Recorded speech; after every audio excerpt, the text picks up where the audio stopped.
السلام علیکم ورحمۃ اللہ وبرکاتہ۔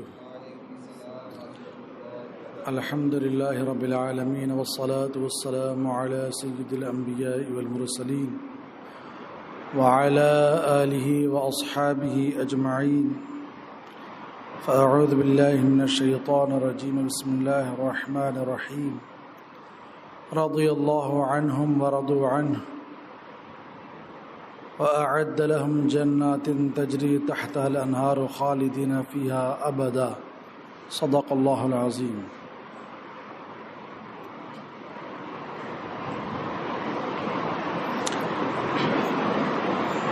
ان کی مہک نے دل کے غنچے کھلا دیے ہیں،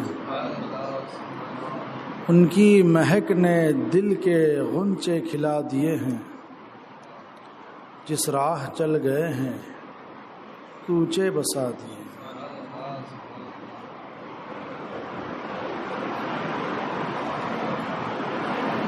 اللہ کیا جہنم اب بھی نہ سرد ہوگا،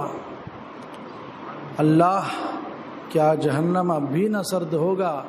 رو رو کے مصطفیٰ نے دریا بہا دیے۔ ان کے نثار کوئی کیسے ہی رنج میں ہو، ان کے نثار کوئی کیسے ہی رنج میں ہو، جب یاد آ گئے ہیں سب غم بھلا دیے۔ میرے کریم سے گر قطرہ کسی نے مانگا، میرے کریم سے گر قطرہ کسی نے مانگا، دریا بہا دیے ہیں دربے بہا دیے۔ ملک سخن کی شاہی تم کو رضا مسلم، جس سمت آ گئے ہو سکے بٹھا دیے ہیں۔ آئیے ہم سب مل کر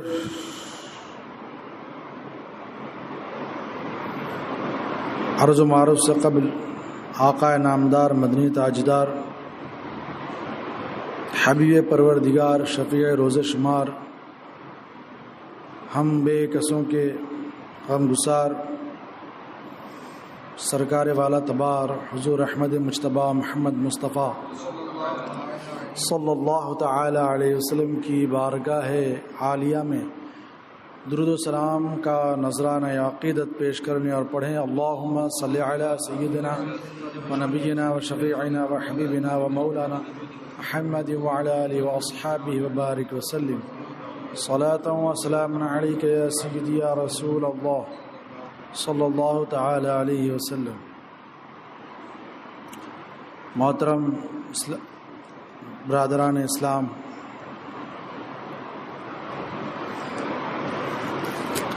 میں نے جس آیت کریمہ کی تلاوت کی ہے وہ ان نفوس قدسیہ کے بارے میں ہے جن نفوس قدسیہ نے اپنی آنکھوں سے سرور انبیاء رحمت دو جہاں حضور اقدس محمد مصطفیٰ صلی اللہ تعالی علیہ وسلم کو دیکھا ہے، حضور کی صحبت پائی ہے،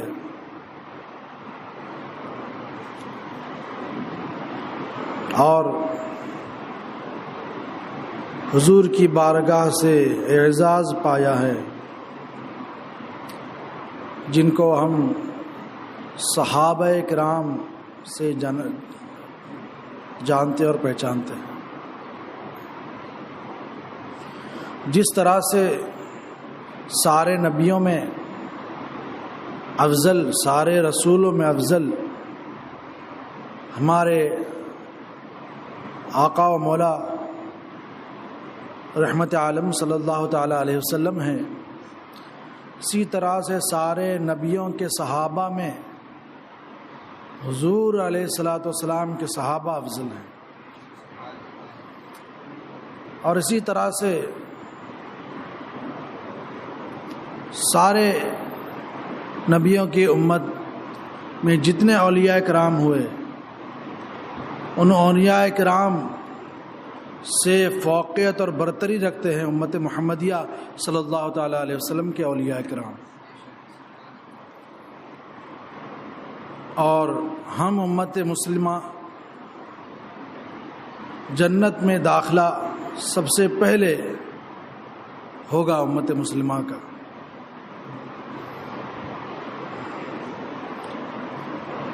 تو صحابہ کرام کی جو قدر و منزلت ہے، ان کی جو عظمت ہے، ان کی جو بزرگی ہے، وہ اللہ کے رسول صلی اللہ تعالیٰ علیہ وسلم کی بدولت ہے۔ حضور کی صحبت پا لی، حضور کا یہ زمانہ مقدس پا لیا، تو ان کو ایسا اعزاز حاصل ہو گیا کہ ویسا اعزاز اور کسی عام شخص کو حاصل نہیں ہو سکتا۔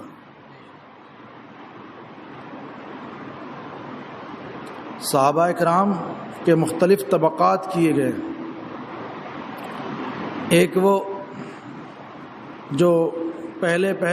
اسلام میں داخل ہوئے، اس وقت میں جب کافر و مشرکین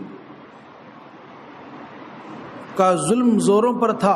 اگر پتہ چل جاتا کہ فلاں شخص نے اسلام قبول کیا ہے تو اسے اپنی طاقت بھر، اپنی سکت کے مطابق جتنا چاہتے اسے زد و کوب کرتے، اسے ستاتے، اسے پریشان کرتے۔ حضرت بلال حبشی رضی اللہ تعالیٰ عنہ ایک غلام تھے اور ان کا آقا کافر تھا۔ جب آپ مسلمان ہوئے تو اس نے آپ پر ظلم و بربریت کے پہاڑ توڑنے لگا، لڑکوں کو لگا دیا ان کے پیچھے کہ ان کے گلے میں رسی ڈال کر پہاڑیوں میں گھماؤ۔ وہ رسی ڈال کر حضرت بلال حبشی رضی اللہ تعالیٰ عنہ کو پہاڑیوں میں گھماتے، اور اس طرح سے آپ کی گردن لہو لہان ہو جاتی۔ تپتی ہوئی ریت پر لٹا کر اوپر سے پتھر رکھ دیا جاتا، اور آپ کا جو آقا تھا وہ کہتا کہ دین اسلام کو چھوڑ دے، مگر آپ دین اسلام کو نہیں چھوڑتے، بلکہ آپ یہی کہتے احد احد، اللہ ایک ہے، اللہ ایک ہے۔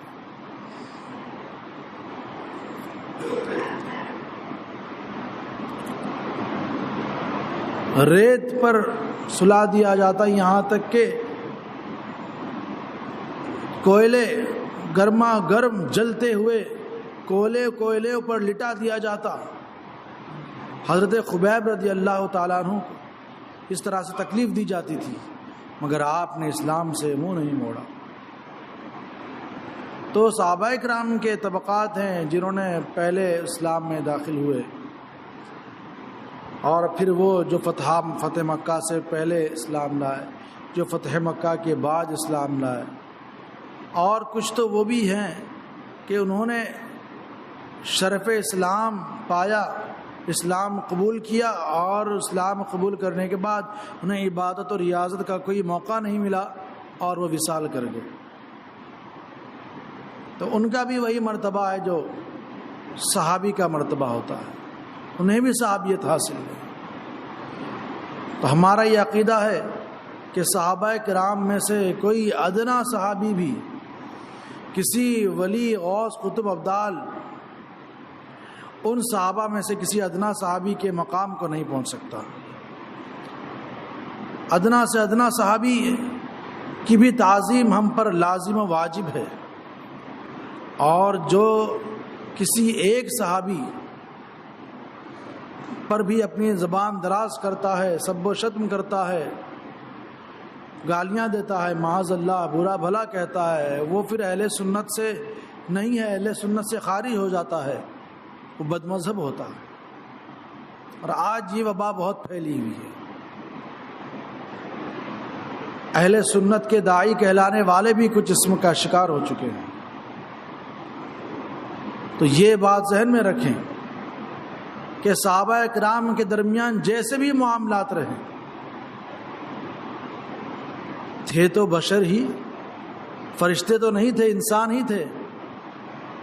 ان کے درمیان آپسی جو بھی تنازعات تھے وہ تھے، مگر ہمیں یہ حکم ہے کہ ہم ان میں سے کسی کو بھی برائی سے یاد نہیں کریں گے، کسی کو بھی برائی سے یاد نہیں کریں گے۔ تاریخ کچھ بتا ہے، تاریخ کے اوراق کو سند بنا کر ہم کسی ایک صحابی کی شان میں گستاخانہ ایک کلمہ بھی نہیں کہہ سکتے۔ لوگ بڑی جرأت مندی کے ساتھ جو ہے حضرت امیر معاویہ رضی اللہ تعالیٰ عنہ کی بارگاہ کا احترام نہیں کرتے، بلکہ آپ پر سب و شتم کرتے ہیں، گالیاں دیتے ہیں، برا بھلا کہتے ہیں۔ اور دلیل کیا کہتے ہیں؟ دلیل کیا ہوتی ہے ان کے پاس کہ تاریخ میں یہ آیا ہے۔ ارے تاریخ کو چھوڑیں، اللہ و رسول کے حکم پر عمل کریں۔ حکم کیا ہے اسلام کا یہ دیکھیں۔ جہاں تک کہ تاریخ کی بات ہے تو تاریخ میں تو بہت سا کچھ جو ہے الٹ پھیر ہوا ہے۔ شیعوں نے کتنی کتابوں میں جو ہے بدل کر کچھ کا کچھ کر دیا ہے۔ ارے ایسے بھی جرأت مند ہوئے کہ حدیثیں گڑھیں اور پھر حدیثوں کی کتاب میں ان کو بھی جگہ دے دی۔ یہ اور بات ہے کہ اس وقت کے جلیل القدر ائمہ نے یہ اہتمام کیا کہ وہ ساری گڑھی ہوئی حدیثوں کو الگ کر دیا اور ایک مستقل کتاب جو ہے وہ تیار کی موضوعات نام سے، کہ اس کے اندر ساری وہ حدیثیں ہیں جو من گھڑت ہے، گڑھی ہوئی ہیں۔ ہمیں کیا حکم ہے کہ کسی صحابی کی شان میں ذرہ بھر بھی گستاخی کرنا یہ اہل سنت و جماعت سے خارج کر دیتا ہے، وہ گمراہ بددین ہو جاتا ہے۔ سرکار علیہ الصلوۃ والسلام ارشاد فرماتے ہیں اذا رأیتم الذین یسبون اصحابی فقولوا لعنت اللہ علی شرکم، اگر تم میں سے کوئی میرے کسی صحابی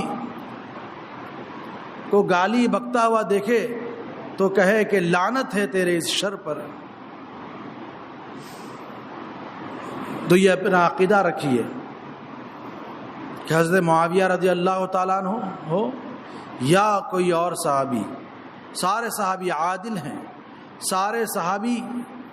وہ نفوس قدسیہ، وہ مرتبے پر فائز ہیں کہ سرکار دو عالم صلی اللہ تعالیٰ علیہ وسلم ارشاد فرماتے ہیں کہ میرے صحابہ کے بارے میں اللہ سے ڈرو، کہ قسم ہے اس ذات کی جس کے قبضہ قدرت میں میری جان ہے، کہ تم میں سے کوئی احد پہاڑ کے برابر بھی اللہ کی راہ میں صرف کرے، وہ میرے کسی صحابی کے ایک مد بلکہ آدھ مد بارگاہ الہی میں خرچ کرنے کے برابر نہیں ہو سکتا۔ صحابہ کرام کا وہ مقام ہے۔ اور اللہ تبارک و تعالیٰ صراحت سے ارشاد فرماتا ہے رضی اللہ عنہم ورضوا عنہ، اللہ ان سے راضی اور وہ اللہ سے راضی۔ وَأَعَدَّ لَهُمْ جَنَّاتٍ تَجْرِي تَحْتَهَا الْأَنْهَارُ خَالِدِينَ فِيهَا أَبَدًا، اور ان کے لیے تیار کر دی گئی ہے جنتیں جن کے نیچے نہریں بہہ رہی ہیں، ہمیشہ وہ اس میں رہیں گے۔ مفسرین کرام فرماتے ہیں یہ بشارت صحابہ کرام کے بارے میں ہے۔ اور دوسری جگہ اللہ تبارک و تعالیٰ ارشاد فرماتا ہے وَكُلًّا وَعَدَ اللَّهُ الْحُسْنَىٰ، اور اللہ نے ان سب سے بھلائی کا وعدہ فرما چکا، یعنی بھلائی سے مراد جنت، سب سے جنت کا وعدہ فرمایا، تو ہر صحابی جنتی ہے۔ ارے صحابہ کرام کا وہ مقام ہے اور وہ ذوات عالیہ ہیں کہ جنہوں نے حضور کی صحبت پائی ہے، اس سے بڑا شرف کون سا ہو سکتا ہے۔ حضور علیہ الصلوۃ والسلام نے انہیں درس دیا ہے، حضور کی بارگاہ کے پروردہ ہیں، حضور سے مسائل دریافت کیا کرتے تھے، حضور کی بارگاہ میں مؤدبانہ وہ حضور کے وعظ و نصیحت کے وقت بھی اور ویسے بھی سرکار علیہ الصلوۃ والسلام کی بارگاہ میں حاضری دیتے بڑے ہی ادب کے انداز میں. تو یہی تو صحابہ کرام ہیں جن کے بارے میں حضور نے ارشاد فرمایا کہ میرے صحابہ آسمان ہدایت کے ستارے ہیں، ان میں سے کسی ایک کی پیروی کرو گے تو تم فلاح پا جاؤ گے، کامیاب ہو جاؤ گے. اب میں یہ پوچھنا چاہتا ہوں کہ صحابہ کرام میں سے کسی ایک کی پیروی کرنے والا بھی راہ نجات پا جاتا ہے، کیوں؟ اگر غور کیا جائے تو ایک بات ہمیں نظر آتی ہے سارے صحابہ میں، سب کے اندر وہ بات تھی، اس بات میں سب متحد اور متفق ہیں کہ وہ سارے صحابہ حضور کے مؤدب تھے،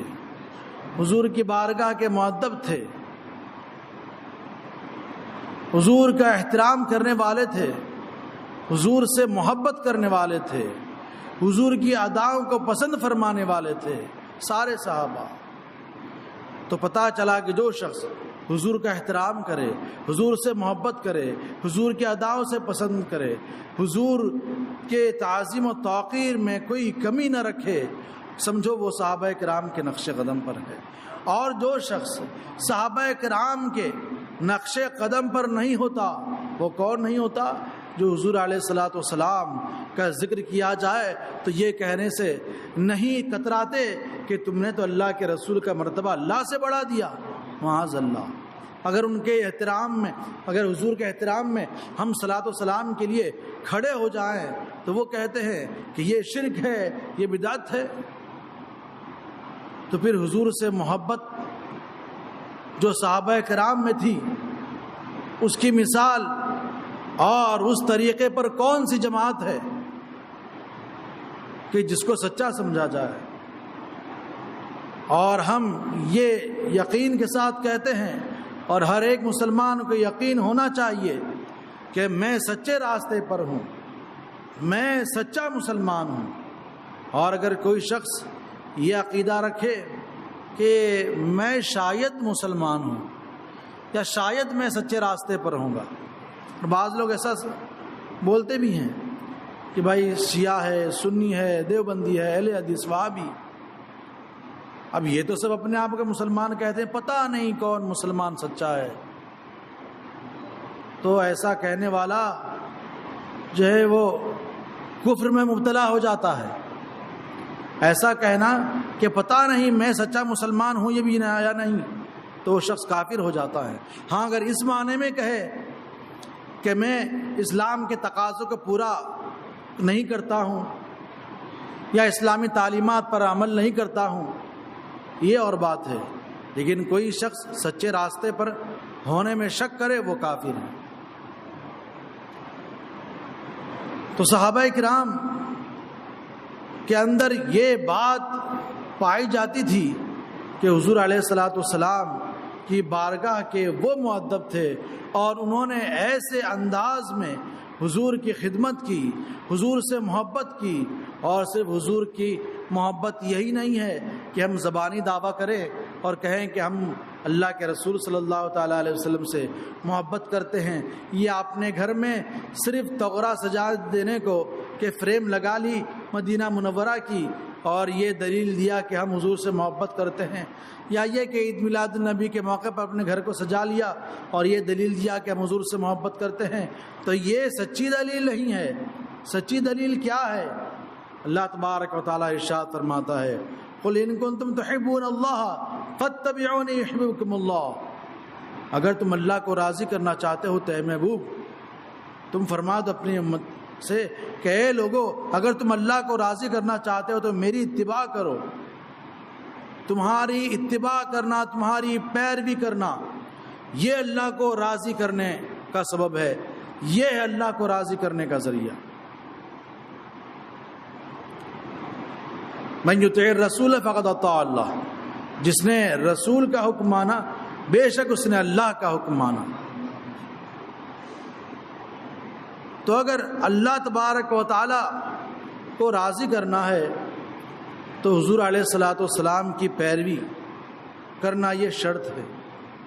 اللہ کو راضی کرنے کے لیے اللہ کے رسول صلی اللہ تعالیٰ علیہ وسلم کی اتباع و پیروی فرض ہے۔ جب تک کہ اللہ کے رسول صلی اللہ تعالیٰ علیہ وسلم کی اتباع و پیروی نہیں کی جائے، جب تک کہ صرف دعویٰ بن کر ہی رہ جائے گا محبت رسول کا تقاضا یہ ہے کہ ہم حضور علیہ الصلاۃ والسلام کے صبح و شام کو دیکھ کر ہم بھی اپنے صبح کے شام کو حضور علیہ الصلاۃ والسلام کی تعلیمات کے اور آپ کے افعال مبارکہ کو دیکھ کر ہم بھی اپنی زندگی کے اوقات کو گزاریں۔ تو میں یہاں پر یہ عرض کرنے چلا تھا کہ صحابہ کرام کے اندر جو باتیں حضور علیہ الصلاۃ والسلام کی بارگاہ کے حوالے سے پائی جاتی ہیں وہ یہ ہیں کہ وہ حضور کی بارگاہ کے مؤدب تھے، حضور کا احترام کرتے تھے، حضور کی تعلیمات پر عمل کرتے تھے، حضور جو حکم دے دیتے تھے اس پر عمل کرتے تھے، حضور کی ادائیں پسند فرمایا کرتے تھے، یہاں تک کہ حضور علیہ الصلاۃ والسلام سے جو چیزیں منسوب ہو گئیں ان چیزوں سے محبت کیا کرتے تھے۔ اور صرف اتنا ہی نہیں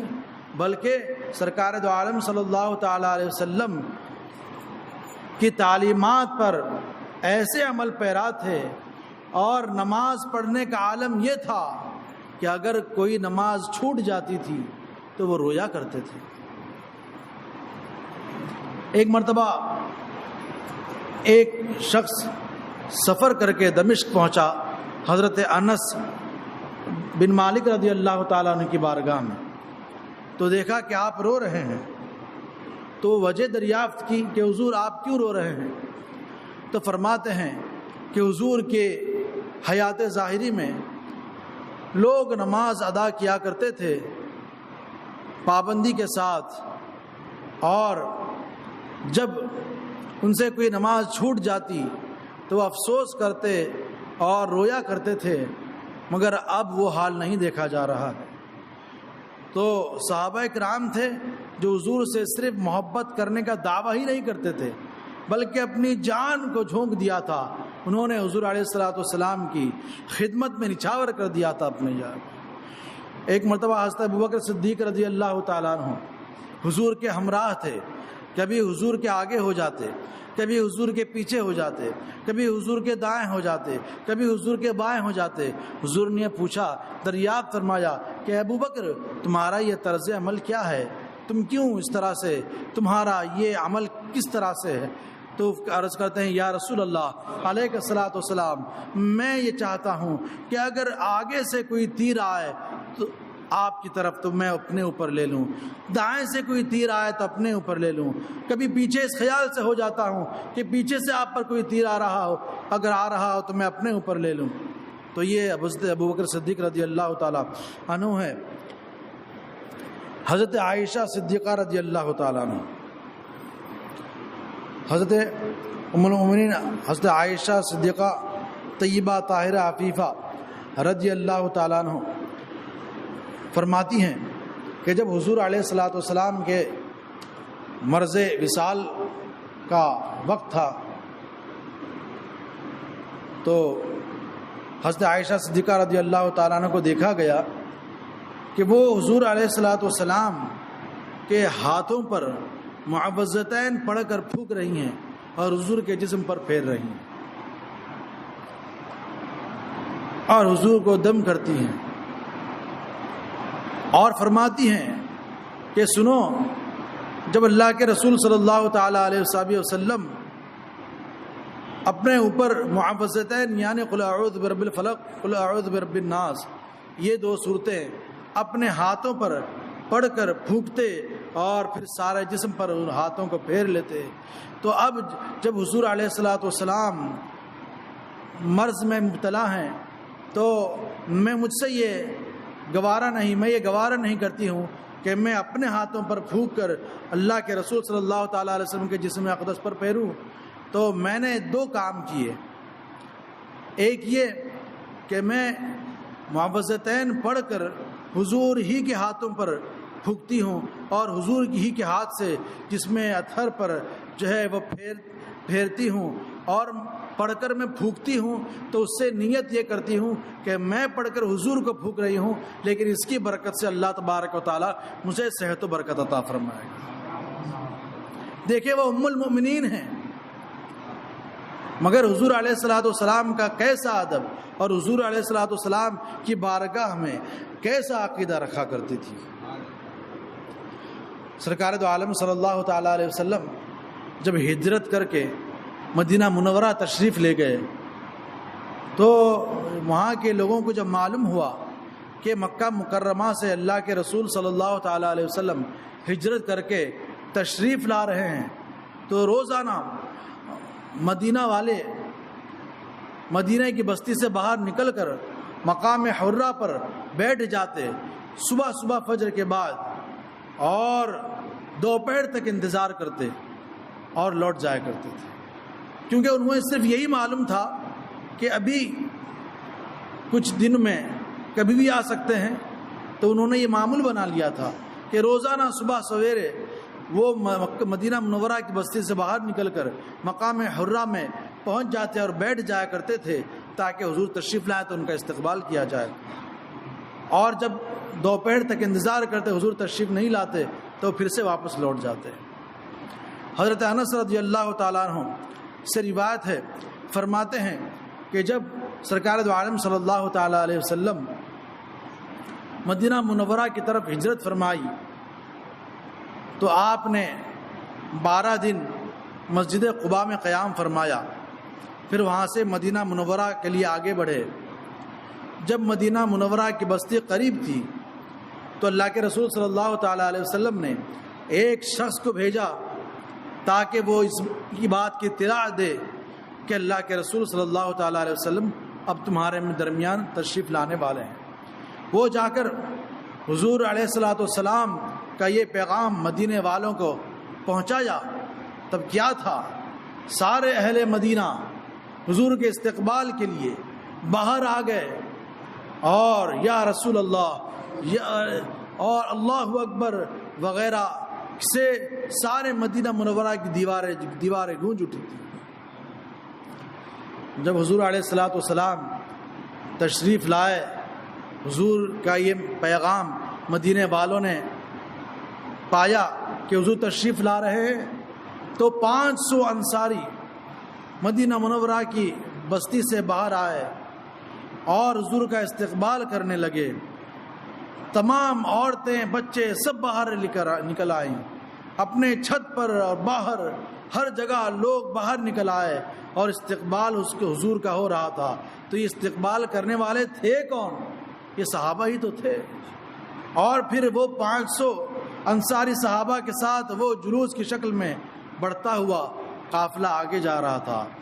حضرت انس بن مالک رضی اللہ تعالیٰ عنہ جب بھی حضور کی ہجرت مبارکہ کا ذکر کرتے تو یہ کہتے تھے کہ لوگو مجھے وہ منظر بالکل یاد ہے کہ اللہ کے رسول صلی اللہ تعالیٰ علیہ وسلم آگے آگے تشریف لے جا رہے تھے، ان کے پیچھے حضرت ابوبکر صدیق رضی اللہ تعالیٰ عنہ تھے اور ان کے پیچھے بنو نجار تھے، حضور اونٹ پر تشریف فرما تھے اور ارد گرد بھی اور لوگ کچھ سوار تھے کچھ پیدل تھے۔ وہ قافلہ جا رہا تھا، اللہ اکبر اور یا رسول اللہ کے نعروں سے گونج رہا تھا مدینہ منورہ۔ یہ منظر مجھے اب تک کی یاد ہے۔ حضرت انس مالک بن رضی اللہ تعالیٰ عنہ جب بھی ہجرت کا ذکر کرتے یہ واقعہ بیان کیا کرتے تھے۔ تو آج ہم جلوس نکالتے ہیں، جلوس محمدیہ صلی اللہ تعالیٰ علیہ وسلم، تو یہ بدعت نہیں ہے،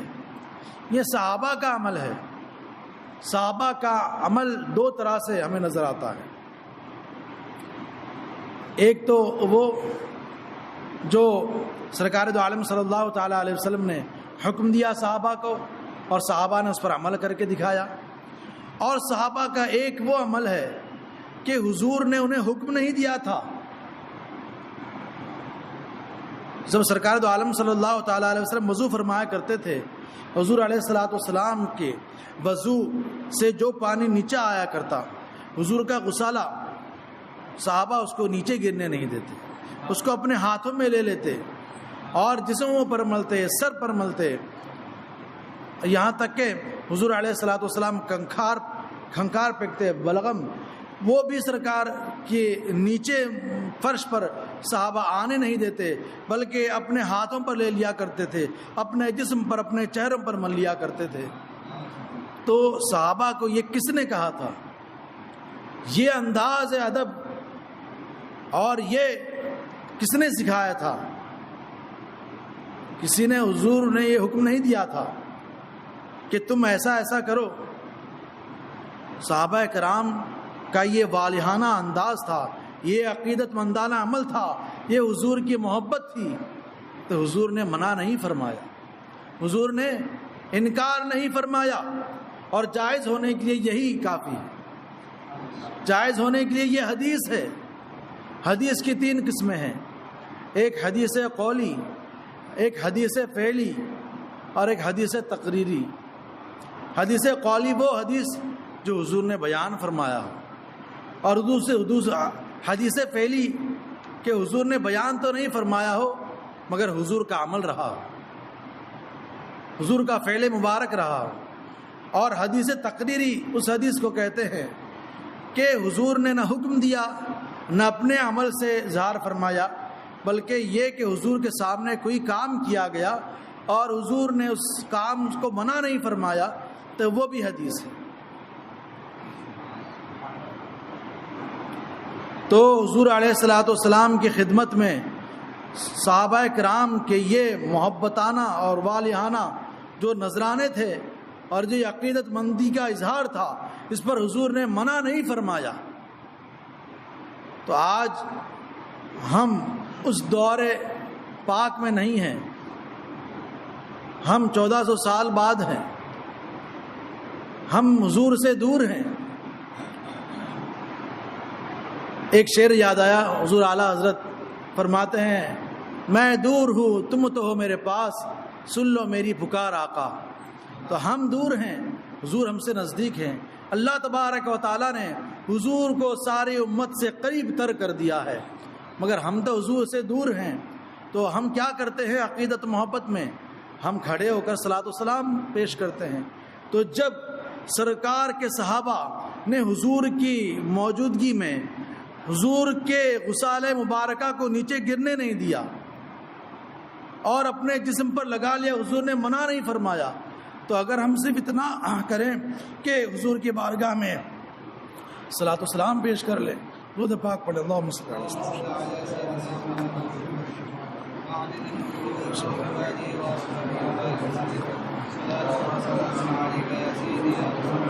الحمدللہ، جزاک اللہ۔ ہم صرف اتنا کریں کہ حضور کی بارگاہ میں کھڑے ہو کر صلاۃ و سلام عرض کر دیں، تو یہ برا لگتا ہے اور اس کو بدعت کا نام دیتے ہیں، جبکہ سب کو معلوم ہے، جتنے یہ مبلغین ہیں وہابیوں دیوبندیوں کے، بڑی بڑی اجلاس اور کانفرنس کرتے ہیں، کیا ان کو یہ نہیں معلوم کہ اللہ کے رسول صلی اللہ تعالیٰ علیہ وسلم نے یہ بھی ارشاد فرمایا کہ من سن فی الاسلام سنتا حسنتا فلہ اجرہا واجر من عمل بها بعدہ من غیر ان ینقص من اجورہم شیء او کما قال، کہ جس نے اسلام میں کوئی اچھا طریقہ نیک کام جاری کیا تو اس نیک کام کی شروعات کرنے والے کو بھی اس کا ثواب ملے گا، اور اس عمل کو جتنے بھی لوگ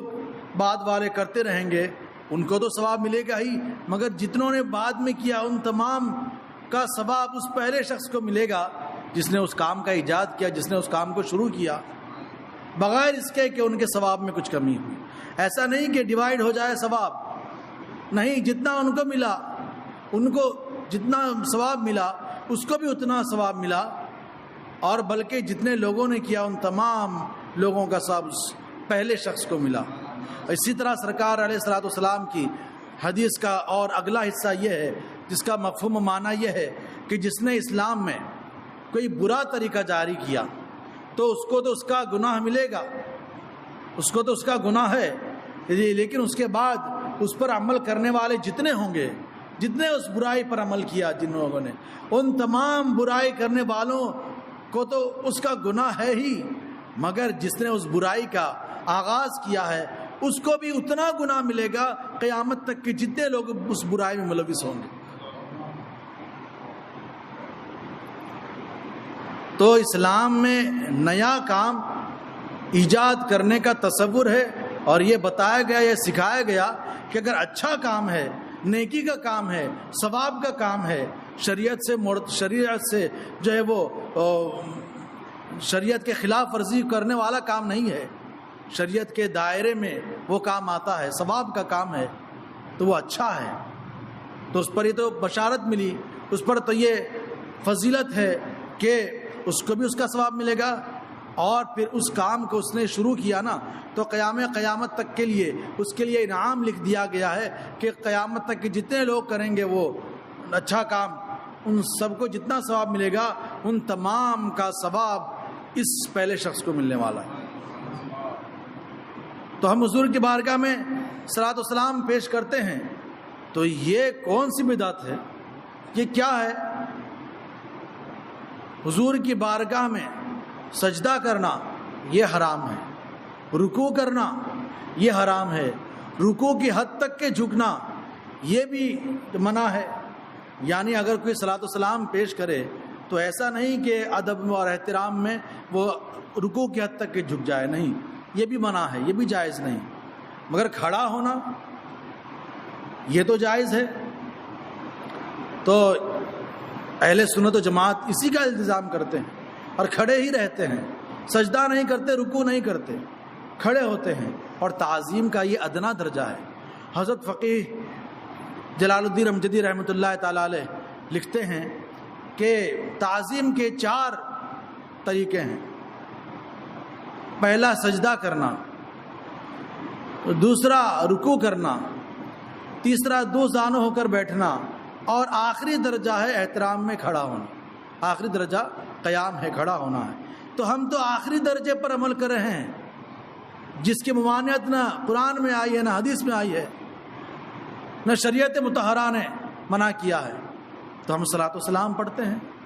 اور حضور کی بارگاہ میں خراج عقیدت پیش کرتے ہیں، اور یہ عقیدہ ہے ہمارا کہ حضور سنتے ہیں، اس لیے تو ہم صلاۃ و سلام پڑھتے ہیں۔ دور و نزدیک کے سننے والے وہ کان لالے کرامت پہ لاکھوں سلام۔ الغرض میں یہ کہہ رہا تھا کہ صحابہ کرام حضور علیہ الصلوۃ والسلام کی بارگاہ کے مؤدب تھے، حضور سے جو چیز منسوب ہو جاتی اس کا احترام کرتے تھے، یہاں تک کہ حضور کی اداؤں سے بھی محبت کیا کرتے تھے۔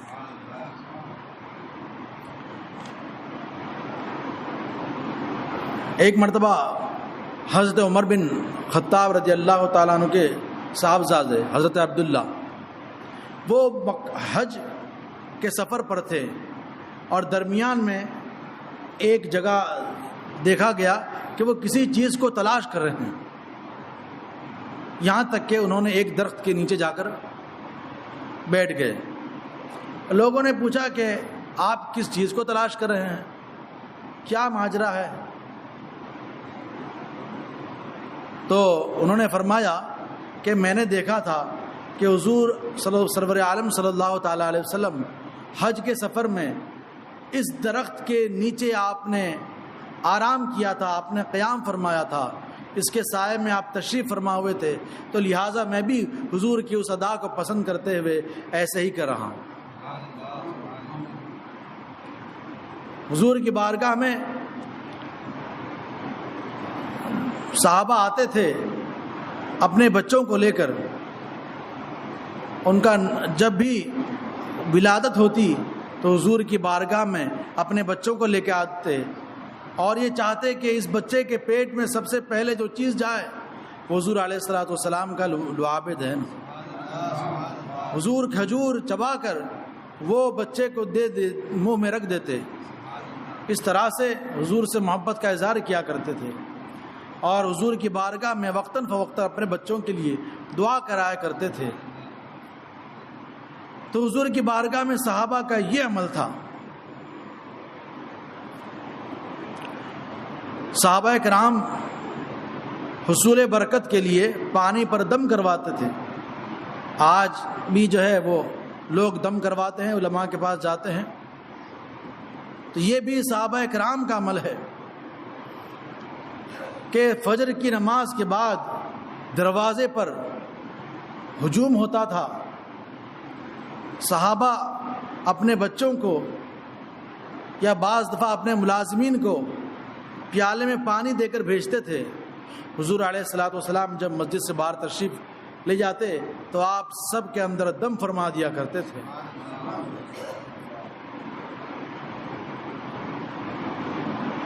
سرکار دو عالم صلی اللہ تعالی علیہ وسلم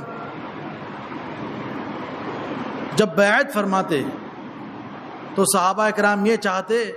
کہ ہم اپنے بچوں کو بھی حضور سے بیعت کرا دیں، اپنے بچوں کو بھی، جب کہ وہ بالغ بھی نہیں ہوتے، چھوٹے ہوتے، جب بھی حضور کی بارگاہ میں لاتے اور بیعت کرواتے۔ حضرت ام المومنین حضرت عائشہ صدیقہ طیبہ طاہرہ عفیفہ رضی اللہ تعالیٰ عنہ اپنا واقعہ بیان کرتی ہیں اور کہتی ہیں کہ جب میں چھوٹی تھی تو میرے والد حضرت ابوبکر صدیق رضی اللہ تعالیٰ عنہ مجھے حضور کی بارگاہ پاک میں لے گئے اور عرض کیا، یا رسول اللہ صلی اللہ تعالی علیہ وسلم، ہم چاہتے ہیں کہ آپ یہ میری بیٹی عائشہ کو دم فرما دیں اور اس کے لیے دعا فرمائیں۔ تو فرماتی ہیں کہ حضور علیہ الصلوۃ والسلام نے میرے لیے دعا فرمائی کہ اللہ عائشہ کو ظاہری و باطنی شفا عطا فرما۔ تو اگر ہم اپنا عمل دیکھتے ہیں آج کے دور میں کہ علماء سے محبت کا اظہار اور ان کے پاس آنا، پانی دم کروانا اور دعا کروانا، تو ہمیں یہ صحابہ کرام کی زندگیوں سے یہ پتہ چلتا ہے کہ یہ کوئی عام یہ آج کا عمل نہیں ہے، یہ تو بہت پرانا عمل ہے، صحابہ سے ثابت ہے، حضور کے عمل سے ثابت ہے۔ تو صحابہ کرام حضور کی اداؤں سے بھی محبت کیا کرتے تھے۔ ایک مرتبہ حضرت علی بن ربیعہ رضی اللہ تعالیٰ عنہ حضرت علی کرم اللہ تعالی وجہ الکریم کے ہمراہ سواری پر سوار تھے۔ آپ دیکھتے ہیں کہ حضرت علی کرم اللہ تعالی وجہ الکریم سواری پر جب سوار ہوتے ہیں تو 3 مرتبہ الحمدللہ کہتے ہیں، 3 مرتبہ اللہ اکبر، اور اس کے بعد دعا پڑھتے ہیں سبحان الذی سخر لنا ھذا وما كنا له مقرنین۔ اس کے بعد اور بھی چند کلمات پڑھتے ہیں، ان کلمات پڑھنے کے بعد ایک طرف جھک کر وہ مسکراتے ہیں۔ تو حضرت ربیعہ کہتے ہیں میں تو ساتھ ہی میں تھا حضرت علی کے ہمراہ سواری پر، تو عرض کرتے ہیں میں نے پوچھا، دریافت کیا کہ حضور آپ کا یہ عمل کہ آپ نے دعا تو فرمائی مگر اس کے بعد ایک طرف جھک کر آپ نے مسکرایا، کیا وجہ ہے اس کی؟ تو فرمایا میں نے سرکار دو عالم صلی اللہ تعالی علیہ وسلم کو ایسے ہی کرتے ہوئے دیکھا تھا کہ آپ نے جب سوار پر سوار ہوئے آپ تو آپ نے الحمدللہ کہا، 3 مرتبہ اللہ اکبر، اس کے بعد آپ نے دعا فرمائی اور پھر آپ جو ہے ایک طرف کو ہو کر مسکرائے، تو لہٰذا میں بھی اس ادا سے محبت کرتے ہوئے ویسے ہی ادا کو اپنا رہا ہوں۔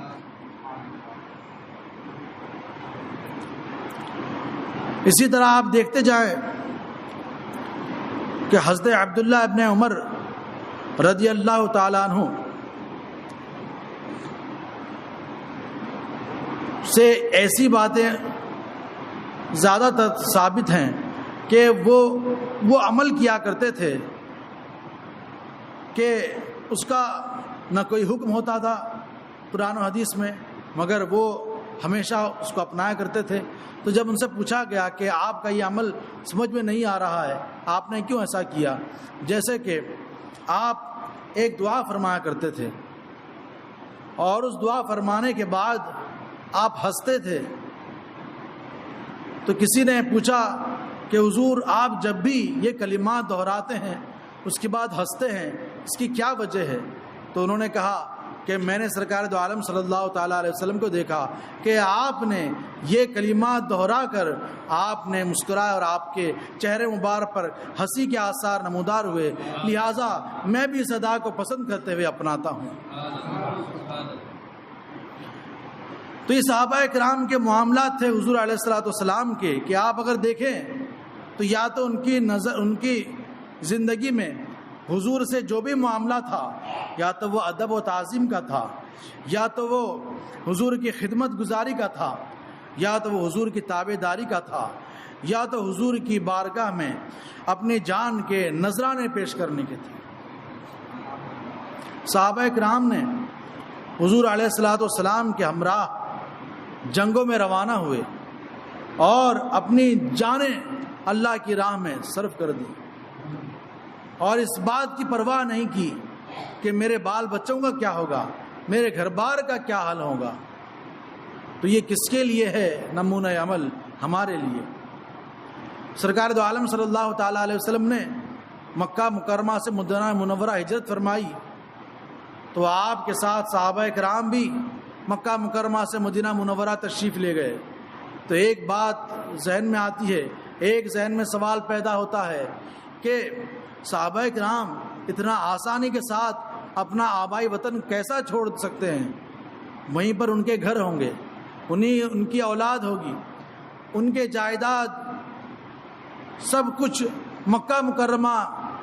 میں ہوتے ہوئے وہ مدینہ منورہ جا کر بس گئے۔ تو حقیقت یہی ہے کہ وہیں پر ان کی جائیداد تھی، گھر بار تھے، وہ ان کا آبائی وطن تھا، وہیں پر ان کے بیوی بچے اور رشتہ دار تھے، مگر انہوں نے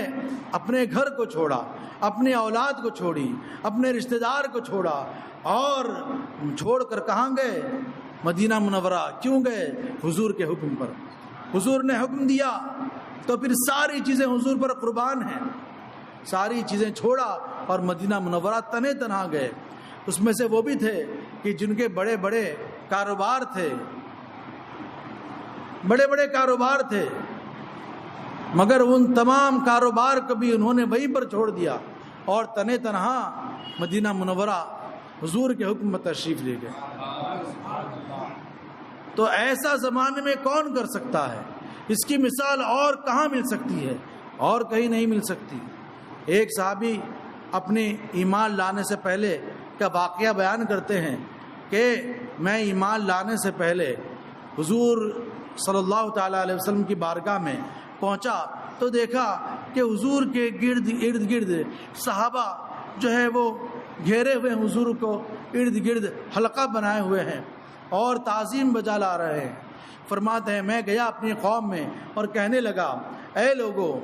وہ اللہ کے رسول محمد صلی اللہ تعالیٰ علیہ وسلم وہ ایسے ہیں اور ان کی بارگاہ ایسی بارگاہ ہے اور وہ ایسے بادشاہ ہیں کہ ان کے جیسے بادشاہ کو میں نے کہیں نہیں دیکھا۔ میں نے بہت سے بادشاہ دیکھے ہیں، کسرا کے بادشاہ دیکھے، قیصر و کسرا کے بادشاہوں کو دیکھا، ان کی نظام حکومت کو دیکھا، ان کے وزراء کو دیکھا، مگر میں نے ایسی خدمت کرتے ہوئے نہیں دیکھا جیسے محمد کے ساتھی کرتے ہیں صلی اللہ تعالیٰ علیہ وسلم۔ الغرض یہ کہ صحابہ کرام سرکار علیہ الصلوۃ والسلام کے ہر حکم پر عمل کیا کرتے تھے، یہ بات تو طے ہے۔ حضور علیہ الصلوۃ والسلام روزہ رکھا کرتے تھے، صوم وصال، یعنی ایک روزہ رکھا اور افطار کیے بغیر دوسرا روزہ، سحری کے بغیر تیسرا روزہ، افطار کیے بغیر چوتھا روزہ، اس طرح سے صوم وصال رکھا کرتے تھے۔ لیکن حضور نے اپنے صحابہ کو یہ حکم نہیں دیا تھا کہ اے صحابہ تم بھی ایسا روزہ رکھو، مگر صحابہ کرام کا یہ انداز والہانہ تھا کہ وہ بھی ایسا روزہ رکھنے لگے، مگر وہ بیمار پڑ گئے، وہ کمزور ہو گئے۔ جب حضور کی بارگاہ میں یہ بات پہنچی کہ فلاں شخص اس لیے حاضر نہیں ہو سکا کہ وہ صوم وصال رکھنے کی نیت سے وہ بھی صوم وصال رکھتے ہوئے وہ آپ کی سنت پر عمل کرنا چاہتا ہے، تو حضور نے ارشاد فرمایا ایکم مثلی، تم میں میرے مثل کون ہے؟ میں تو اس حال میں رات گزارتا ہوں کہ میرا رب مجھے کھلاتا اور پلاتا ہے۔ تو حضور علیہ الصلوۃ والسلام کے احکامات پر صحابہ کرام عمل تو کرتے ہی تھے، ساتھ میں حضور سے محبت کا وہ بے نظیر تحفہ جو صحابہ کرام سے ہمیں ملتا ہے وہ قیامت تک کے لیے مسلمانوں کے لیے نمونہ عمل ہے۔ حضور کی بارگاہ میں وہ ادب پیش کیا کہ وہ رہتی دنیا تک کے مسلمانوں کے لیے نمونہ عمل ہے۔ حضور کی بارگاہ میں وہ محبت کے نذرانے پیش کیے اور ایسا حضور علیہ الصلوۃ والسلام کی بارگاہ میں اپنی جانیں نچھاور کر دیں کہ رہتی دنیا تک کے مسلمانوں کے لیے وہ نمونہ عمل ہے۔ اسی لیے تو حضور نے ان کو ایک بار میں ارشاد فرمایا کہ اصحابی کا نجوم، میرے صحابہ آسمان ہدایت کے ستارے ہیں، تم میں سے ان میں سے کسی ایک کی پیروی کرو گے تو راہ نجات پا جاؤ گے۔ اللہ تبارک و تعالیٰ کی بارگاہ میں دعا ہے کہ اللہ تبارک و تعالیٰ ہمیں حضور علیہ الصلوۃ والسلام کے صحابہ کے نقش قدم پر چلائے اور ان کی زندگیوں کی برکت سے ہمیں بھی اپنی زندگیوں میں نکھار لانے کی توفیق رفیق عطا فرمائے، اسلام اور سنیت پر زندہ رکھے، اسی پر ہمارا خاتمہ فرمائے۔ سبحانک اللہم و بحمدک لا الہ الا انت استغفرک و اتوب الیک برحمتک۔